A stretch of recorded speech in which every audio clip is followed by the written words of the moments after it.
Hello and welcome to Hit Talks, the space where we talk about creativity, passion and the people who bring ideas to life.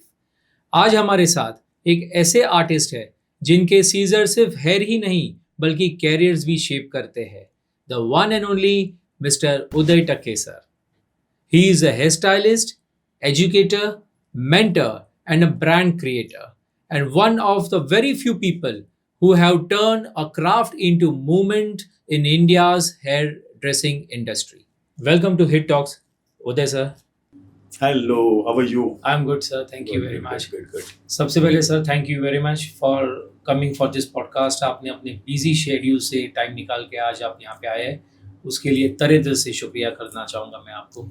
मैं ये उल्टा बोलूंगा, हितेश भाई ने मुझे बुलाया जबकि वो खुद इतने बिजी है फिर भी हमें याद किया, इसके लिए thank you so very much. Sir ये मेरा सौभाग्य है. तो सर सबसे पहले हम शुरुआत करेंगे आपके बारे में, जहाँ पे हम जानना चाहेंगे कि आपने अपनी जर्नी की शुरुआत कैसे की थी. हेयर फील्ड के बारे में अगर बोलूँ तो ये तो हमारा पीढ़ीजात बिजनेस है, लेकिन पीढ़ीजात बिजनेस में ऐसा होता है ना, मतलब पापा उसके पापा नहीं चाहते कि मेरा बेटा भी यही करे. एक डॉक्टर चाहता है कि डॉक्टर का बेटा डॉक्टर हो, लेकिन हमारे इंडस्ट्री में, हमारे सैलून बिजनेस में पापा नहीं चाहते कि ये बिजनेस में आप आ जाओ.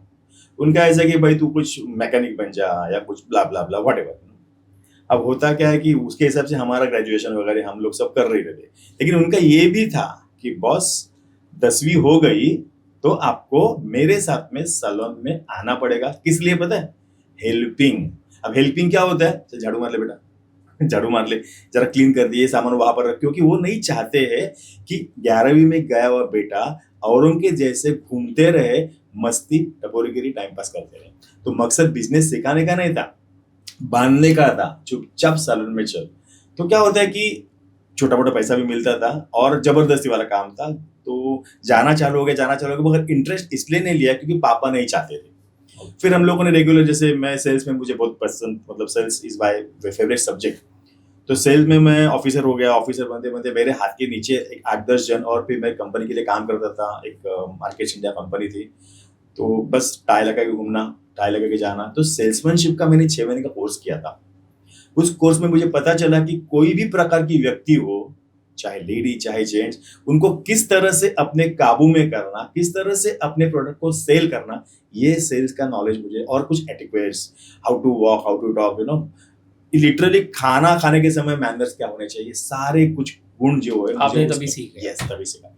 अब क्या हो गया, ये सब करते करते मेरा बिजनेस, आई मीन टू से, मेरा जो जॉब अच्छा चल रहा था, बट पिताजी की तबीयत खराब हो गई. वो तब की बात है, दैट वाज इन 1987, 86-87 की बात है. उनकी तबीयत इतनी खराब हो गई कि मुझे पता नहीं चला कि अभी क्या होगा. वो उठ नहीं पाते थे. तो उन्होंने मुझे रिक्वेस्ट किया कि तू जरा सैलून संभालेगा क्या. जब मैंने सैलून पे देखा जाके तो पता चला कि बिजनेस तो अच्छा है, बट अगर हमारी लैंग्वेज में कहे, अंधा पिसता है और कुत्ता खाता है. मैं बुरा बात नहीं बोलूंगा किसी के बारे में, पर थोड़ा बहुत अगर हमारा ध्यान नहीं तो हर एक बिजनेस में ऐसा थोड़ा गड़बड़ हो ही जाता है. तो थोड़ा सा मैं मार्क करने लगा कि लीकेज था.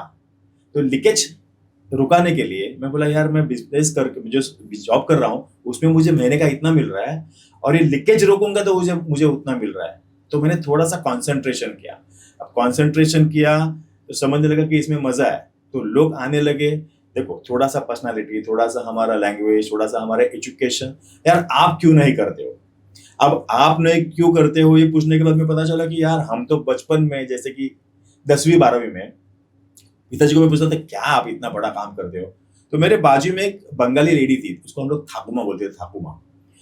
तो वो ऐसे हमेशा ना एकदम छोटा हेयर कट करती थी. तो मैं बोला, मैं बाल करके दिखाता हूँ. तो मैंने डेयरिंग में बाल और सीजर तो ले लिया, सीजर कोम. पर पता चला कटते समय कि रुकना कहाँ पर है.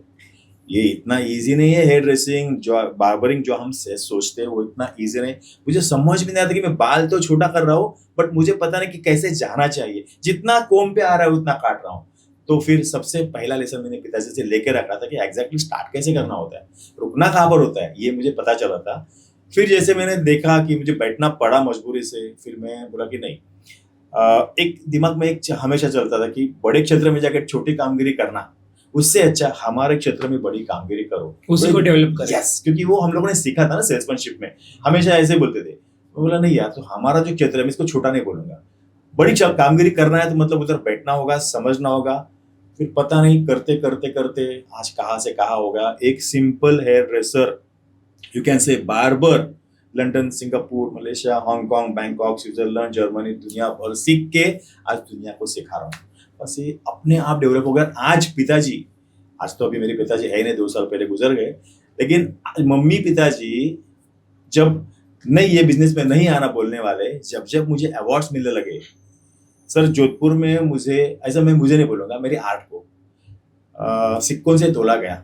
सिक्कों से तोलना मतलब बहुत बड़ी बात बहुत थी। बड़ी बात हो जाती है। समाज रत्न, महाराष्ट्र भूषण, समाज भूषण, ये सारे अवार्ड जब मिले तो वो ही पप्पा मम्मी चश्मे के अंदर से रो रहे थे। तो ये बहुत बड़ी सौभाग्य वाली बात थी मेरे लिए, और उनसे तो मैं प्यार करता ही करता हूँ, प्लस मैं मेरे काम से बहुत ज्यादा प्यार करता हूँ। तो सर अगर आपके बाबा होते तो आई एम श्योर कि उनको बहुत ही प्राउड होता आपके लिए। अरे वो बहुत मुझसे प्यार करते थे। He was my super hero. जो जो चीजें मैंने बनाई या जहाँ जहाँ पर मैं आगे हूँ ना, बिकॉज ऑफ माय पापा एंड मम्मी। दैट मीन्स वो आपके सबसे बड़े इंस्पिरेशन थे। यस बॉस, ही बहुत लाइक, अभी आज भी मैं उनको ऐसे समझता नहीं कि मेरे साथ में नहीं है, पर ही बॉस। बस ऐसे सर कोई होना चाहिए कि बस एक थोड़ा तुमको ऐसा पिन मारने वाला चाहिए, जो मेरे पापा थे। उसका रोल अभी हर्षदा कर रही है। मम्मी का तो आशीर्वाद कायम है, रहेगा, वो तो सवाल नहीं उठा। बट अभी हर्षदा, अभी तो दूसरा और एक अथर्वा। बाबा हे असं आहे ना, तुम्ही ना असं करत जा, मतलब जूता पहनने से लेके साला सब चीज में उनको प्रॉब्लम आजकल, बट वो मेरे भले के लिए करते हैं। So I love my family and I respect my family. Yes. तो सर आपकी एक्चुअल जर्नी 1998 से शुरुआत हुई थी? 1998 में मैंने एकेडमी खोली थी। अब एकेडमी करने के लिए कितना नॉलेज होना चाहिए आपको भी पता है। तो 87 से, एक्चुअली 86 87 से मेरी जर्नी स्टार्ट हो गई। फ्रैंकली स्पीकिंग तो जाने का, बैठने का, और जो पापा बोले वो करने का। 90 में अक्ल आ गई कि नहीं यार, पापा बोल रहे हैं मैं कर रहा हूँ, पापा बोल रहे हैं। 90 में मुझे टारगेट्स मिलने लगे कि अभी हमें देसर में सैलून लेना है, देसर में जगह लेनी है, फलाना फलाना, मतलब ऐसे कि टारगेट्स पे हम लोग काम करने लगे। तब पता चलने लगा कि पैसा कमाने के लिए अक्ल भी होनी चाहिए, साथ ही में बहुत ज्यादा मेहनत, मतलब हम लोग बोलते हैं ना, कड़ी मेहनत होनी चाहिए। तो ये सब करते करते 90s के बाद में समवॉट समझ में आया। और फिर सीखने कैसे, इतने सारे क्लासेस तभी नहीं थे, तो हम लोग जाते थे ऐसे 5 स्टार होटल्स में जाते थे। 5 स्टार होटल्स में जाओ, सीखो वहां पर क्या फैशन चल रहा है। फिर वो फैशन करते थे, टेक्निकली हम लोग स्ट्रांग नहीं थे, बट वो फैशन कैसे करने का उसका दिमाग तो था। ब्लोडर कैसे इस्तेमाल करना, ये सारा करते करते 92 में मैंने यूनिसेक्स सैलून्स चालू किया। 92 में मुझे लगता नहीं कि मुंबई में सैलून्स थे, बहुत गिने चुने सैलून्स थे 92 में यूनिसेक्स, उसमें मेरा सैलून था। मेरे ख्याल से 3 या 4 सैलून्स हो गए पूरी मुंबई में। तो वो एक समझ में आने का क्रेज था कि टिपिकल बार्बर शॉप रखने का नहीं, बार्बर शॉप भी अच्छा है, बट वो कभी कभी क्या होता है ना, लोगों का पहले का ऐसा था कि चल यार शर्ट पैंट भी नहीं पहनने का, टी शर्ट पे आने का, या तो कभी कभी बनियान पे आ जाने का, लुंगी शुंगी पे लोग आते थे। तो मुझे ना वो जमता नहीं था कि यार भले आपकी सेवा करने आए हो, मगर ये कुछ स्टैंडर्ड नहीं हो रहा है। तो आज भी मैं गाँव साइड में जा रहा हूँ ना, तो देखता तो मुझे गुस्सा आता है। तो मैंने सोचा कि नहीं, तो 92 में जब मैंने ये चालू किया यूनिसेक्स, उसके बाद में जो ग्रोथ होते गया, फिर समझने लगा कि इसमें ये कम है, वो कम है, तो सीखते भी गए। सीखते सीखते मुझे मेरे सबसे पहले गुरु डॉक्टर श्यामला देसाई मिले, उनसे मैंने डिप्लोमा कर लिया, स्किन का डिप्लोमा कर लिया। तभी क्या ना, हेयर में इतना रिस्पॉन्स नहीं था, तभी बाल काटना मतलब काम हो गया, बट ब्यूटी में ब्लीच, फेशियल, ये सब चीजों में बहुत चलता था, और हेड मसाज। ऐसा करते करते करते जब मुझे समझ में आया, तो ब्यूटी का डिप्लोमा हो गया, थोड़ा हेयर का सीख लिया। फिर 98 में जो जर्नी आप बोल रहे हो, वो थी मेरी एकेडमिक की जर्नी। सो उसके पहले 10 साल 11 साल पहले मेरी जर्नी है। ट्रेडिशनल बार्बर के अंडर सीख रहे थे, तभी आपका एक्सपीरियंस कैसा रहा? सर जब मैं सीख रहा था ना पापा से, तो वो दिखाते थे कि इस तरह से छोटा करने का, ये क्लिपर लगाने का। क्लिपर तभी कौन सा था पता है? हाथ वाला, राइट? Yes. तो हाथ वाला क्लिपर से हम बाल काटते थे। तो वो उनको समझता नहीं था कि एंगल्स क्या होते थे, बट वो बोलते थे कि विमान कैसे उड़ता है, वैसे यहाँ से अगर आप छोटे करोगे तो आपको ऊपर जाना है, तो समझने का that is 45 take off, that is called 45 degree. अच्छा, तो ये हमारी तभी की लैंग्वेज थी। पूरा अगर आप सीधा जाओगे तो विमान का तो एक्सीडेंट हो जाएगा। ओके, तो ये सारी उनकी लैंग्वेज थी जो मेरे में आ गई है। और फिर मैं सीखने के बाद में तो ऑब्वियसली मैंने सब देख लिया कि अच्छा ये, फिर हेड शेप, फेशियल शेप बाद में पता चला, बट वो जर्नी बहुत सुपर। बस कट कट करते रहो। सीजर में लोग हमेशा, ये सीजर ये उंगली में लोग पकड़ते थे। तो हमारे यहाँ पर क्या होता है कि जो एकदम बोलते हैं ना एकदम प्रॉपर, वो कभी भी यही उंगली में पकड़ेगा। अरे तो फिर वो ये उंगली क्यों, ये पापा का कहना क्योंकि ये बेटा ये उंगली है, ये आपको आराम देती है, रेस्टिंग स्टैंड होता है। वो तभी उनको रेस्टिंग स्टैंड नहीं समझता था, पर बोलते थे कि ऐसा पकड़ने का रहता है, फिर ऐसे चलाने का, फिर ऊपर ऊपर जाने का या थोड़ा बड़ा रखने का। ये हमारी टेक्निकल, उसमें जो मजा था ना, क्योंकि तभी ना फैशन नहीं था, तभी क्या था, मिलिट्री टाइप, जब बस क्या करो साइड से जब छोटा तब Short. की, हाँ मतलब ये अभी जो फेड है ना, तभी बोलते थे उनको कि मिलिट्री कट, गंजा कट, चल इसको गंजा कर दे। आज वो सारा फेड के हिसाब से आ रहा है, तो ये जो सोच थी उनकी वो आज वापस से आज वापस आ रही है। मजा है सर, ये ट्रेंड है अभी सर। तो सर जब आपने कंपटीशन की बात की, if I am not wrong, आपने भी अपनी करियर की शुरुआत में एक कंपटीशन में पार्ट लिया था। यस, अच्छा खासा हारा था कलरिंग के बारे में ज्यादा नॉलेज नहीं था, बस कलर करना मतलब तभी क्या आता, 1 number 2 number 3 number 4 number 5 number, उसके बावजूद बस टीन आनी चाहिए, इसके लिए कुछ ब्लोन डालो या तो रेड डालो, बस वो रेड फैमिली ब्लोन फैमिली के साथ में खेलते थे। पर वो कलरिंग के कुछ था ही नहीं वैसा, और टाइमिंग कितने टाइम में होना चाहिए, सब आनंद ही आनंद। कर रहे करने के बाद पता चला कि हम लोगों ने काम तो अच्छा किया, नो डाउट, बस उस लेवल का नहीं था जहां पर मुझे पहुंचना चाहिए था, और हम हार गए। अब हार गए तो नींद नहीं आ रही है, दुख हो गया कि यार इज्जत थी, बोलते ना उदय उदय कंट्रोल, उदय इज्जत है इज्जत है, नाम है, शोहरत है, क्लासेस चालू किया और तो हार गया।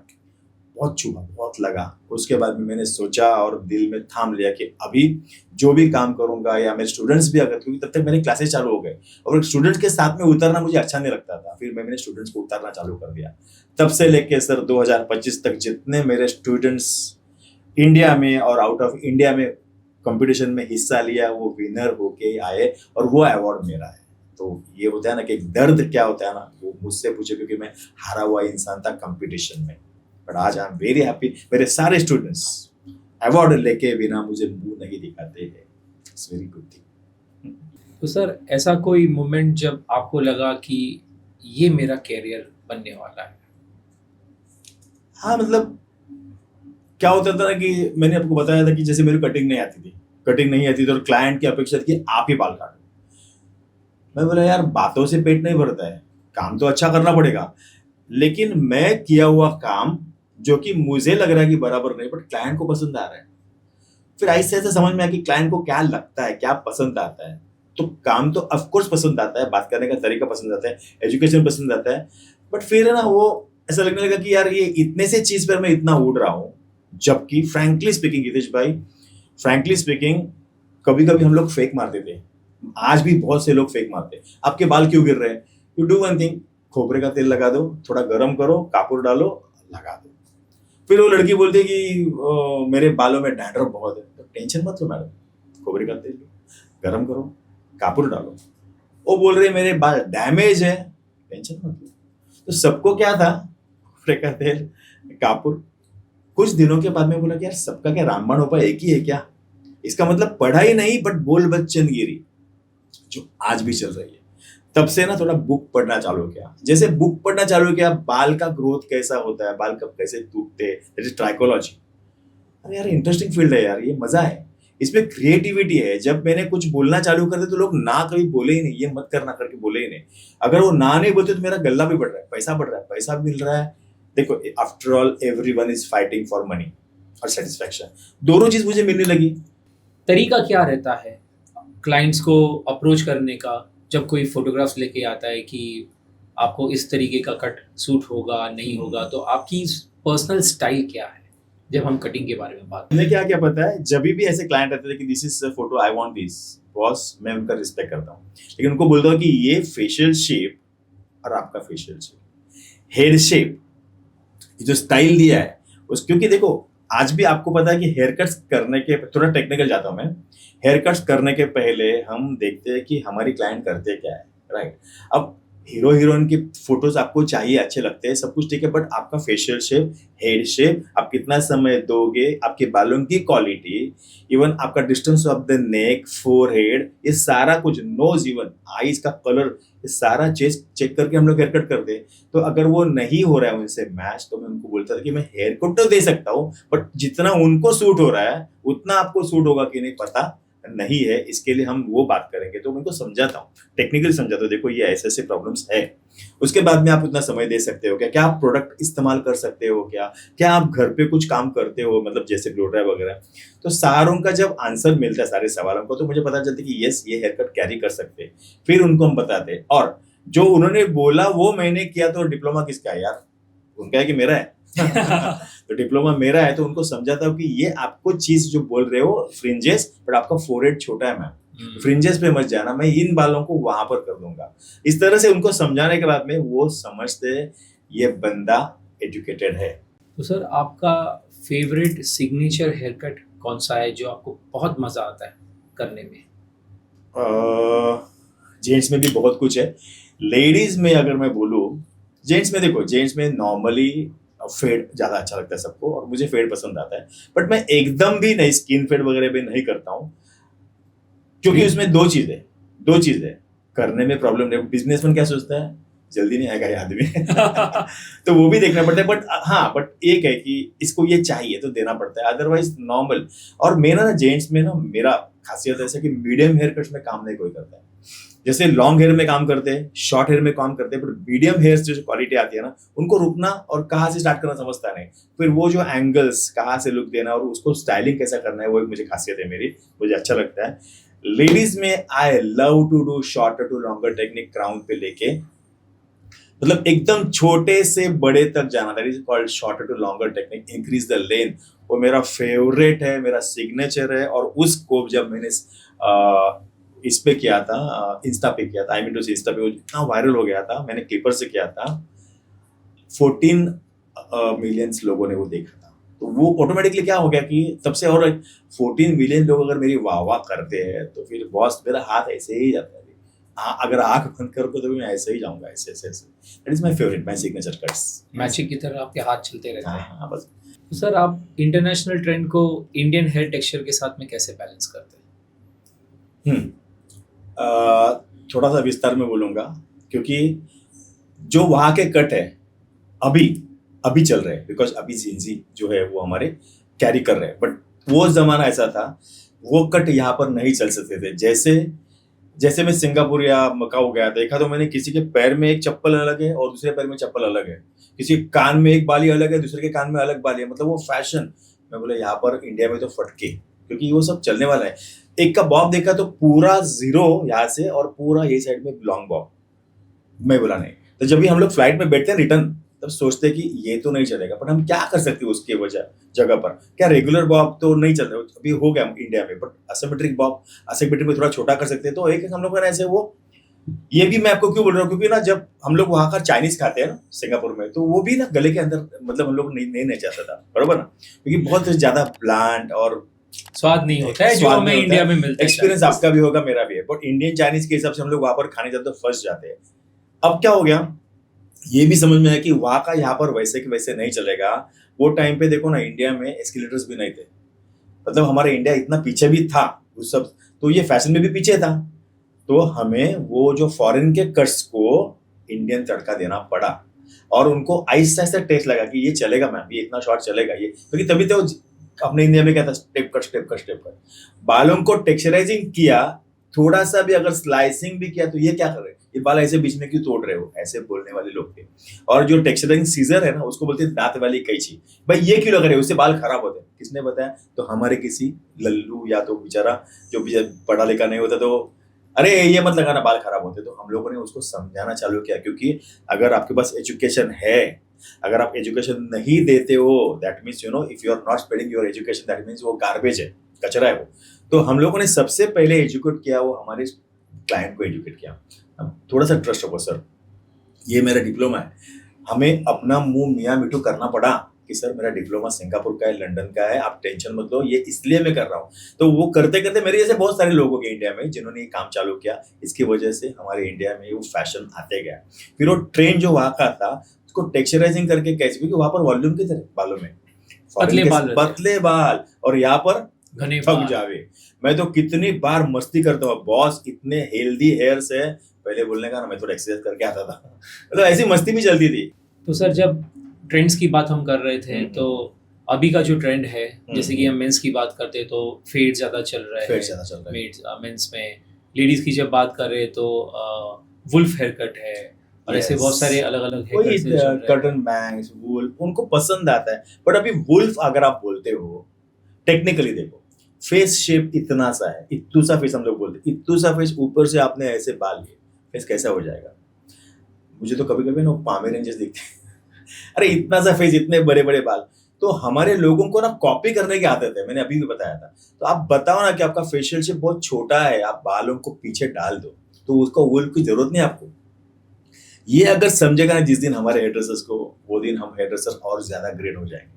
क्योंकि अभी फेस अगर बड़ा है तो यू को गो फॉर, मीडियम भी है तो भी चलो करो ना, वुल्फ करो या कर्टन बैंग्स पे। कितना कर्टन बैंग्स दे रहे हो, उनको फोरहेड इतना छोटा है, आप मुझे बताओ कुछ मतलब है? But everyone is doing curtain bang, curtain bangs. अरे क्या जरूरत है? कटिंग करने के पहले सोचो कि मैं जो कट करने वाला हूँ कौन से फॉर्म में करने वाला हूँ, क्या उसको सूट होने वाला है। Boss, there are two types of hairdressers. एक है ना कटिंग करते करते करते नया लुक देते हैं, और एक कटिंग करने के पहले दिमाग के सामने उसका रिजल्ट लाते हैं। आज आप अगर घूमते हो, कोई भी बिल्डिंग बन रही है, पतरे पतरे लगा के रखते हैं, और उसके बाहर उनका पोस्चर होता है। ये 22 माले की बिल्डिंग बन रही है, ये 40 माले की बनने वाली है, तो 6 माले की, लेकिन उसका पूरी तरह से उसका वो हम लोग डिस्क्रिप्शन होता है, डिस्क्रिप्शन कैसे, और उनका पिक्चर क्लियर होते हैं। ये माले पे यहाँ तक आपका पार्किंग रहेगा, यहाँ पर गार्डन्स रहेगा, blah blah blah. Boss, after some years, maybe 2 साल के बाद में, 3 साल के बाद में, everything is same to same, because they are architect, they are planner. हमारे पास प्लानर्स कितने हैं? हम सीधा चालू कर देते हैं, अच्छा छोटा चाहिए ना, डोंट वरी, खट खट खट खट खट खट खट। अरे बट प्लान तो कर, 2 मिनट 1 मिनट लगता है सर प्लान करने को, कि मैं करने वाला क्या हूँ, मेरे दिमाग में सामने आ गया, यस, और वो करोगे तो यू आर द बेस्ट। बाकी तो करते रहो करते रहो। आजकल बोलते हैं कि अच्छा करता है काम, कम लेता है दाम, आगे का नहीं बोलूंगा मैं, ये भी होता है। तो सर अभी कौन सा हेयर कट या ट्रेंड आपको सबसे ज़्यादा एक्साइट करता है?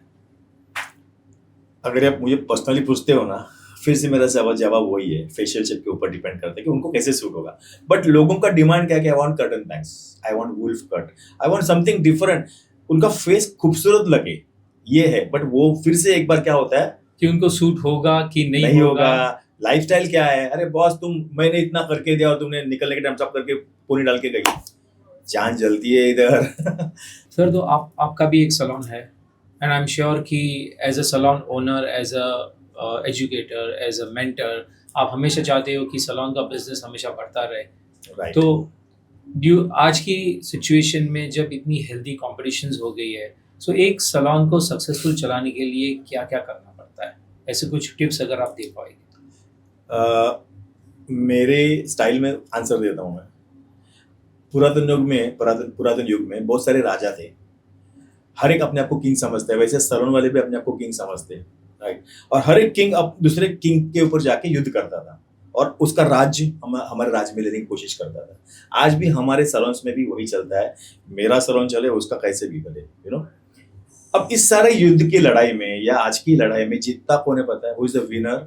जिसकी आर्मी स्ट्रांग हो, वो खुद एक अच्छा योद्धा हो।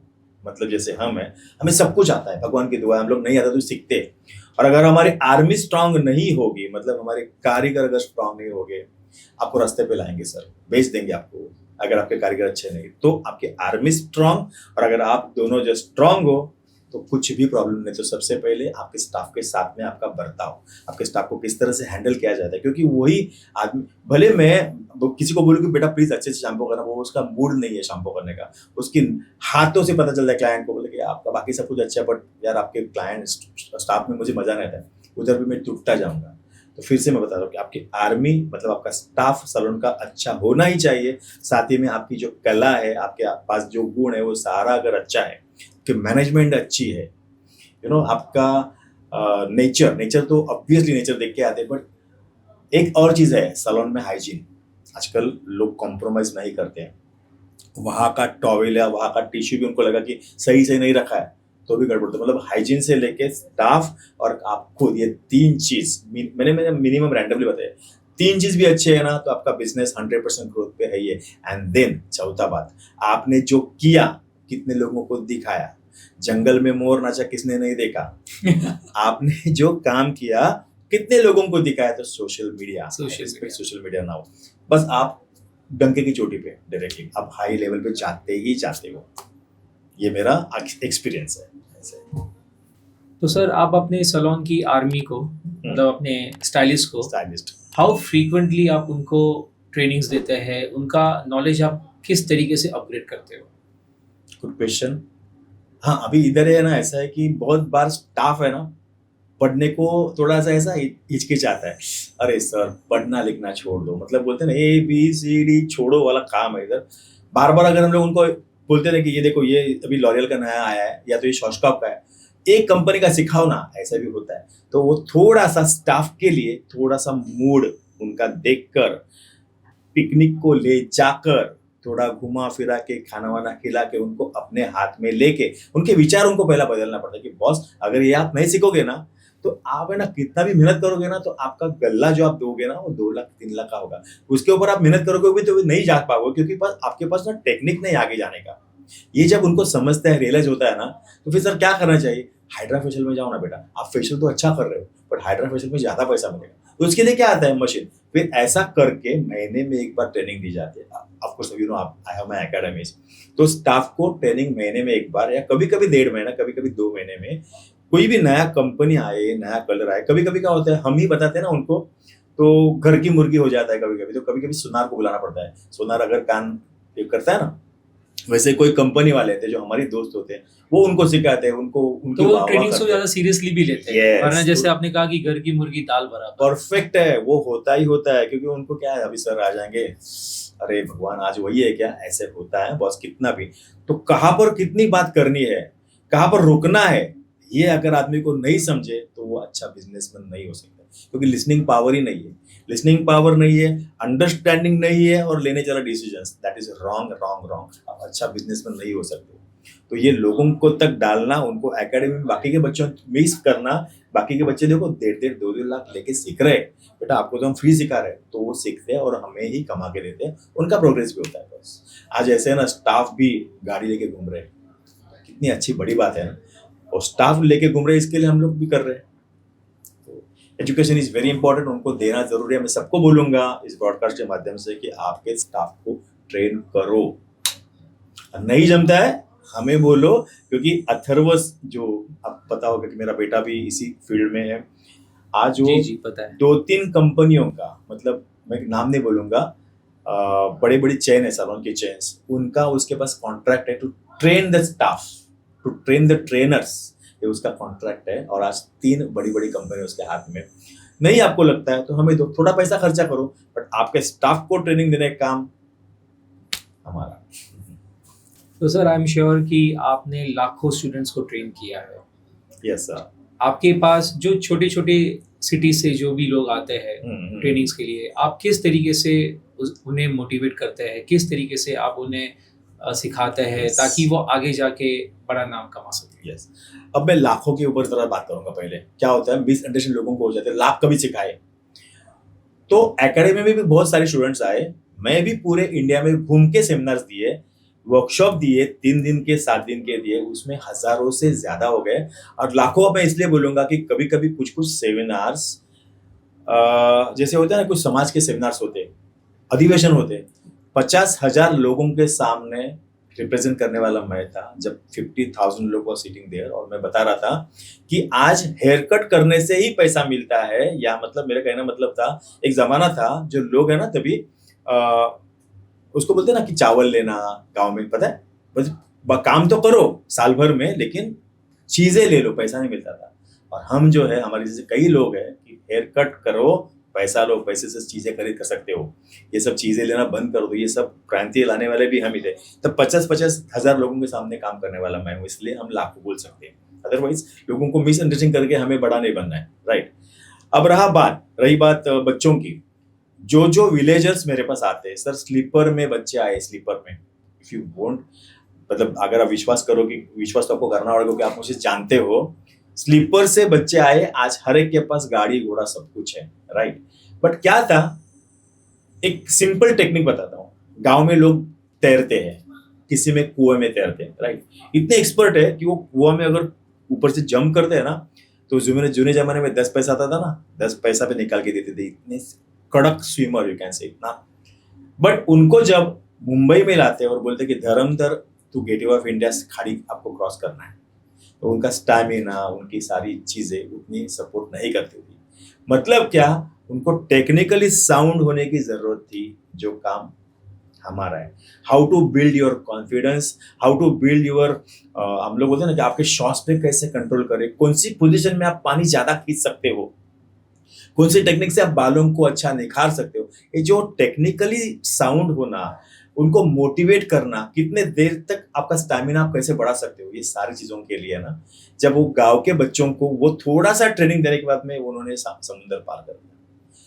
उनका सपना होता है समुद्र पर, उनके पास ट्रेनिंग नहीं बस। तो training part the most important part, और उसके साथ में हौसला भी बहुत ही सपना जरूरी है। दिखाना, हौसला दिखाना, सपना दिखाना कि आप क्या कर सकते हो, आपको क्या बनना है। अगर ये सिस्टम से अगर जाते हो, तो मैं नहीं समझता हूँ कि किसी के लिए भी कोई भी चीज नामुमकिन है। आज गांव के बच्चे ही, आज पूरे भारत के आपका हिसाब लो, चलो हेयर ड्रेसिंग फील्ड को बाजू में रख दो, जो भी ओलंपिक ला रहे, कौन ला रहे हैं अवार्ड, हमारे मुंबई के नहीं ला रहे बॉस, झारखंड फलाना अमका इनका, क्यों, वहां पर पावर है। पर ढूंढने वाले लोग यहाँ से वहां जाके, आज वॉइस इंडिया होता है ना, वॉइस के गाने का कुछ शोज होते हैं, इंडियन आइडल पे, देखो सब बाहर के लड़के आ रहे हैं, उनके पास जा जाके। वैसे हम भी हंटिंग करते हैं, कौन से एरिया में बच्चे अच्छा काम कर रहे हैं, कंपटीशन के माध्यम से भी पता चलता है। ये हम उनको डिस्काउंट देते, बेटा आ जा, तुझे हम लोग तैयार करेंगे। कोई कोई ऐसे भी आते हैं, कोई के नाम से आते हैं। तो ऐसे बच्चों को तैयार करना इज अवर ड्यूटी। तैयार करना मतलब टेक्निकली साउंड, पॉलिश, सब चीज से उनको हाउ, रहन सहन से लेके सारा कुछ सिखाने का काम हम करते हैं। बहुत अच्छी बात। Yes boss.